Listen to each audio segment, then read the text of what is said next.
Imagine you're at an airport, sitting at a gate during a long layover. You've got 3 hours to kill, your signal is weak, and your data plan is running low. Then you see it, the holy grail of travel, free public Wi-Fi. You click connect, you check your bank balance, you buy something on Amazon, you log into your email. It feels like a win, right? Free internet, $0. But here's the reality. That free connection might end up being the most expensive thing you've ever used in your life. Most of us think of Wi-Fi as a pipe that brings the internet to our phones. But on a public network, that pipe is transparent, and there is almost always someone watching the water flow. When you connect to a public network, whether it's at a coffee shop, a hotel, or a mall, you are joining a room where every other person in that room can technically see you. The most common trick is something called a man-in-the-middle attack. It sounds like a spy movie, but it's actually incredibly easy to do.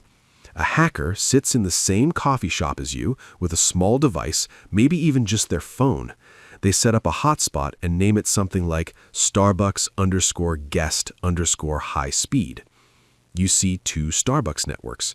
You pick the one that looks faster. Suddenly, everything you do, every password you type, every private message you send, every credit card number you enter, doesn't go straight to the website. It goes through their laptop first.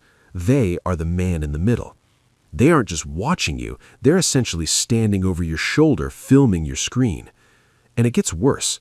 Even if the Wi-Fi is legitimate, hackers can use packet sniffers. Think of these as digital bloodhounds. They browse the airwaves for data that isn't encrypted. If you're using an older app or website that doesn't have that little padlock icon in the corner, your data is traveling in plain text. That means anyone with a free piece of software can read your emails or steal your session cookies. Once they have your cookies, they don't even need your password. They can just become you on Facebook or Amazon or your work email. So why do I say it's the most expensive? Because the price isn't charged to your credit card immediately. It's charged 3 months later when you realize your identity has been stolen. It's charged when someone takes out a loan in your name, or when your private photos end up on a server halfway across the world. The cost of recovering your digital life, the hours on the phone with banks, the legal fees, the stress, the loss of privacy is worth way more than the $5 you saved on data. Now, I'm not saying you should never use the internet in public, but you need to change how you do it. First, treat every public Wi-Fi like it's infected, because it probably is. Second, if you have to use it, use a VPN, a virtual private network. It's like a private armored tunnel for your data. Even if a hacker intercepts your signal, all they'll see is gibberish.